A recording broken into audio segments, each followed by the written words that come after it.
Hello friends, তো তিনজন মিলে রেডি হয়ে চলে গেলাম মা বিদ্যেশ্বরী মেলায়। তো আমরা টোটো থেকে নেমে একটু হেঁটে হেঁটে যাচ্ছিলাম, কারণ এখন যেহেতু মেলার সময় সেজন্য একটু দূরে নামিয়ে দিচ্ছিল। তো আমরা মন্দিরে চলে এসেছি, আর এই বটগাছটা দেখছো, এই বটগাছের ভেতরে কিন্তু মা বিদ্যেশ্বরী থাকে। তো এই মন্দিরটাকে না খুব সুন্দর করে তৈরি করা হয়েছে, আগে এই মন্দিরটা ছিল না। আর ওই উঁচুতে দেখছো যে মন্দিরটা, ওটা হলো বাবা রামেশ্বরের মন্দির। এখানে চারিদিকে কিন্তু অনেক বটগাছ আছে, আর চারিদিকে অনেক ঠাকুরের মন্দির। মা বিদ্যেশ্বরী মেলাটা কিন্তু আগে এখানে হতো না, লকডাউনের পর থেকেই শুরু হয়েছে। আর এখানে যে ভোলানাথের মূর্তিগুলো দেখছো, এর মধ্যে থেকে কিন্তু একটা মাটির নিচ থেকেই বের হয়। আর এখানে দেখো কত ভিড়, মানে যজ্ঞের অনুষ্ঠান চলছে। আমি মনে মনে ভাবছিলাম যজ্ঞের এখানে এত কেন মানুষ দাঁড়িয়ে দাঁড়িয়ে শুনছে।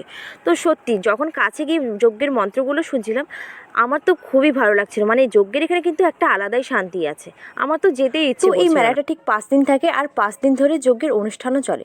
তাছাড়া প্রতি বুধবার করে এখানে অন্নভোগ দেওয়া হয়। আর এই মা বিদ্যেশ্বরী মেলার সম্বন্ধে অনেক কিছু ঘটনা আছে, যদি তোমরা জানতে চাও তাহলে ইউটিউবে সার্চ করলে পেয়ে যাবে। ভালো লাগলে লাইক